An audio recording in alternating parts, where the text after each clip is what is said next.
Welcome to IAS Academy. Prior to the 2022 preliminary exam, we will cover 15 previous year MCQs daily in a video. That is a total of 2500 plus MCQs before the exam. So, let's start the session. Our first question is, consider the following statements. Ikshvaku rulers of southern India were antagonistic towards Buddhism. That is incorrect. The Pala rulers of eastern India were patrons of Buddhism. That is correct. Which of the statements given above is or are correct? Here, answer to this question is option B. Statement 2 only is correct. Recently, a 1.74 meter Bodhisattva figure was unearthed from Telangana. It's a life-size stucco Bodhisattva figure built during the reign of Ikshvaku dynasty about 1700 years ago. Ikshvaku dynasty ruled in the eastern Krishna River valley of India during 3rd and 4th century. According to Buddhist texts, Prince Siddhartha also belonged to this dynasty. Ikshvakus are also known as Andhra Ikshvakus or Ikshvakus of Vijaypuri to distinguish them from their legendary namesake. Ikshvaku kings were Shaivites and performed Vedic rites, but Buddhism also flourished during their reign. Several Ikshvaku queens and princes contributed to the construction of the Buddhist monuments at present-day Nagarjunakonda. Pala dynasty ruled from 8th to 12th century in the regions comprising Bihar and Bengal. Palas were great patrons of Mahayana Buddhism. Buddhist philosopher Haribhadra was a spiritual preceptor of Dhammapala. Pala period is also known as Golden Era in Bengali history. They built magnificent monasteries and temples. They also patronized Buddhist centers of learning like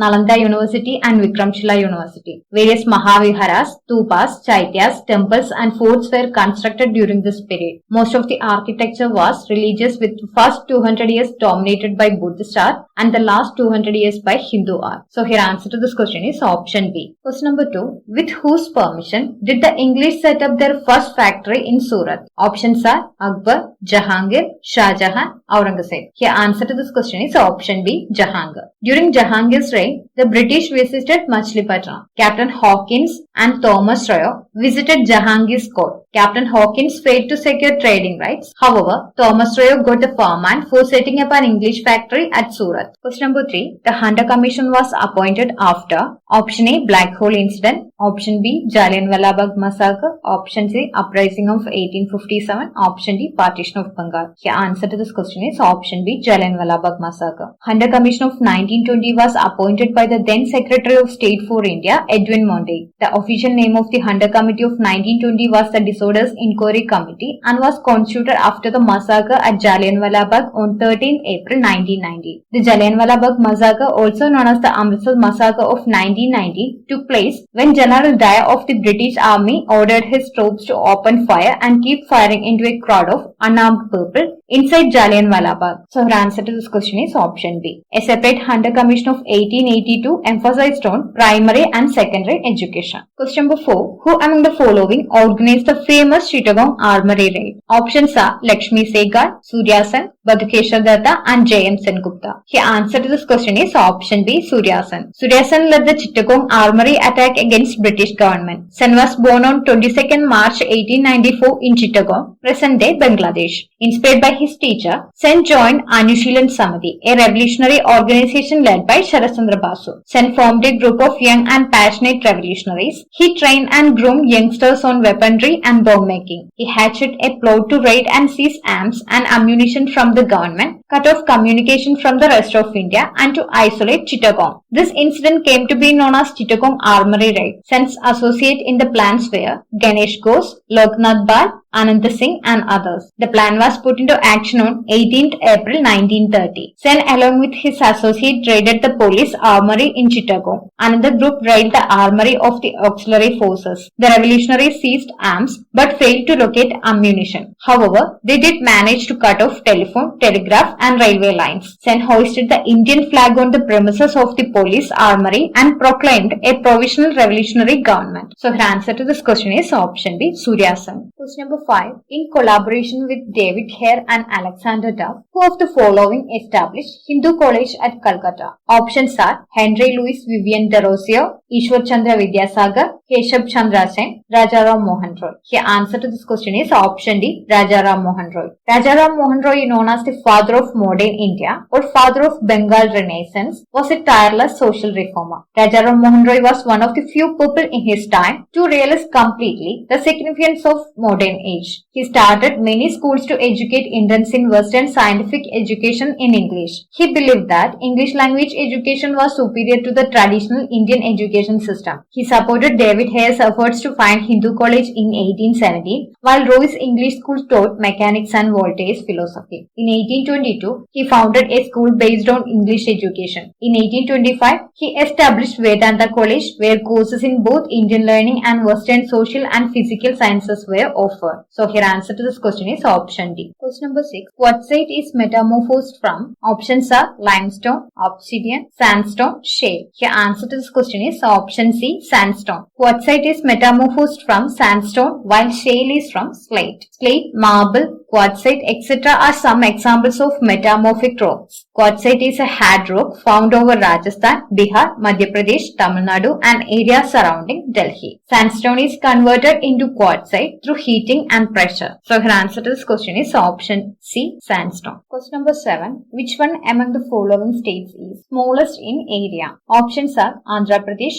Gujarat, Karnataka and Tamil Nadu. Here answer to this question is option D, Tamil Nadu. Out of these 4 options, Gujarat is largest in terms of area, followed by Karnataka, Andhra Pradesh and Tamil Nadu. At present, there are 28 states and 8 union territories in India. Rajasthan is the biggest Indian state in terms of area, followed by Madhya Pradesh and Maharashtra. So her answer to this question is option D. Question number 8. Consider the following statements. India is the original home of the cotton plant. That is correct. India is the first country in the world to develop hybrid cotton variety. That's also correct. Which of these statements is or are correct? Here answer to this question is option C. Both the statements are correct. India is the only country that grows cotton in the form of hybrids. Also, India was the first to develop hybrid cotton back in 1970. From the 1990s, hybrid varieties were promoted. These hybrids cannot resist a variety of local pests and require more fertilizers and pesticides. With increasing pressure to buy hybrid seeds, the indigenous varieties have lost out over the years. It was in this setting that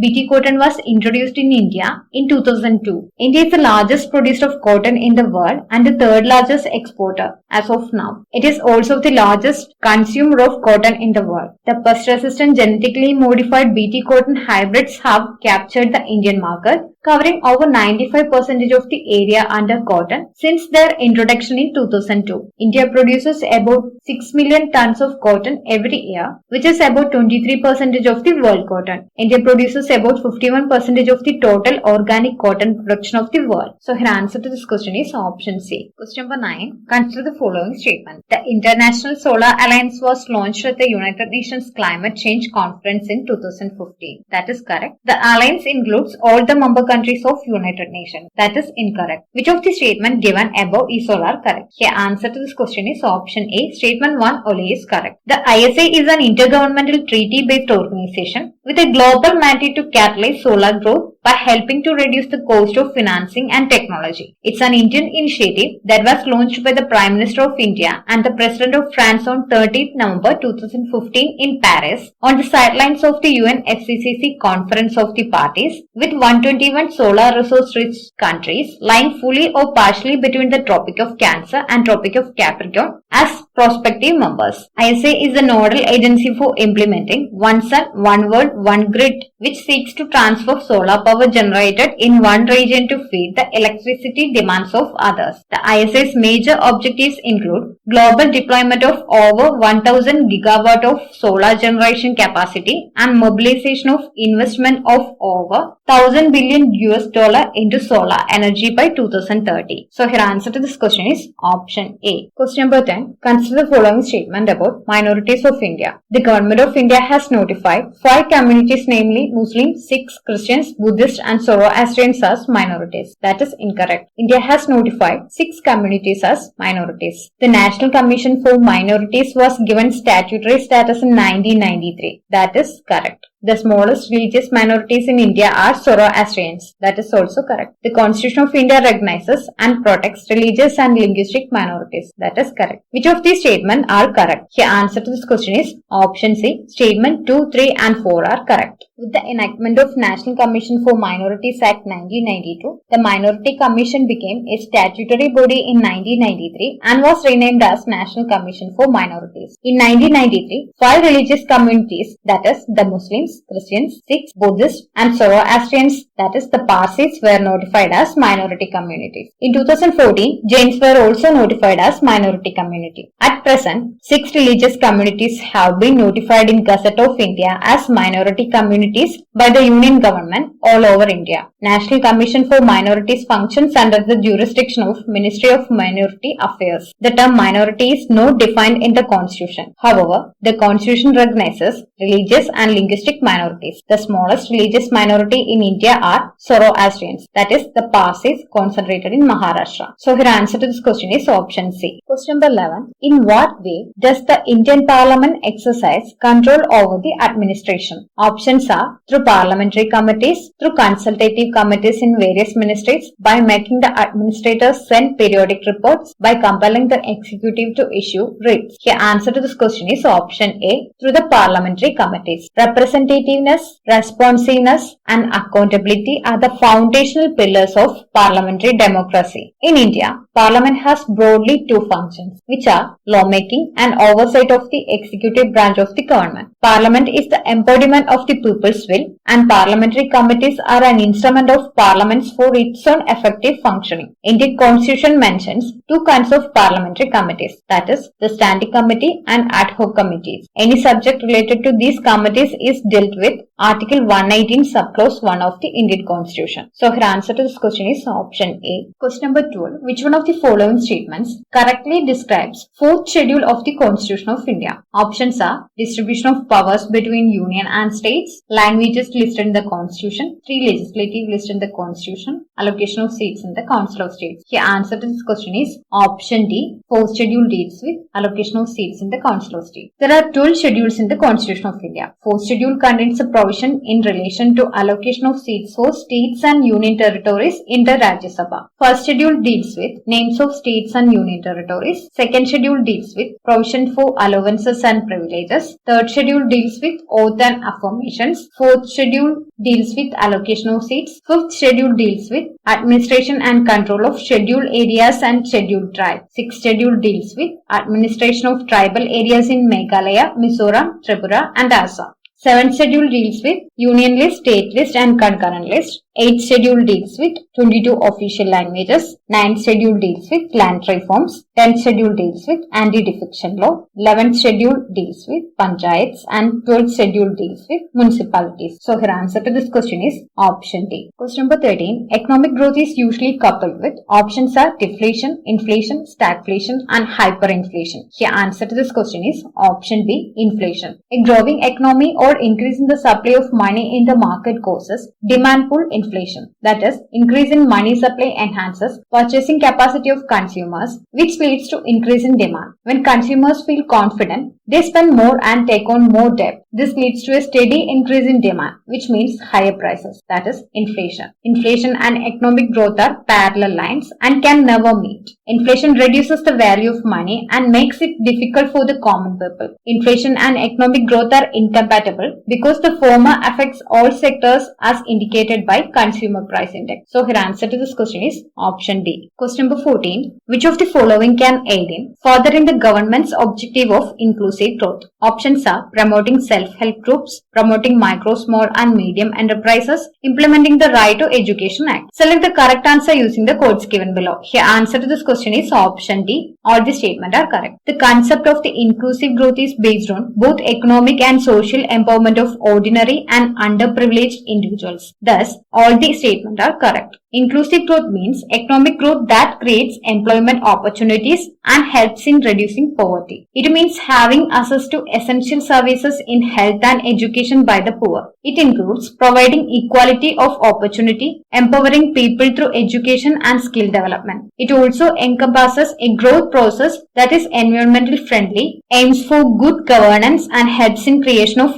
gender sensitive society. As per OECD, inclusive growth is economic growth that is distributed fairly across the society and creates opportunities for all. So here answer to this question is option D. Question number 15. The lowering of bank rate by the Reserve Bank of India leads to options are more liquidity in the market, less liquidity in the market, no change in the liquidity in the market, mobilization of more deposits by commercial banks. Here answer to this question is option A, more liquidity in the market. Liquidity is the cash available in the system. It can be surplus, neutral or deficit. Higher quantity of it helps reduce short-term interest rates, while low availability can push up rates without any RBI policy action. Similarly, liquidity can also influence the central bank's policy action through a rate reduction or increase. When a bank suffers fund deficiency, it can borrow money from RBI to continue services. When bank rate is increased by the central bank, a commercial bank's borrowing cost hikes, which reduces the supply of money in the market. So, any reduction in the bank rate and the repo rate will lead to borrowers getting loans at lower interest rate. The lowering of bank rates makes the domestic banks borrow money at cheap rate, which in turn increase the liquidity in the market. So here answer to this question is option A. So that's all for today. Thank you for watching. We will continue with the next set tomorrow.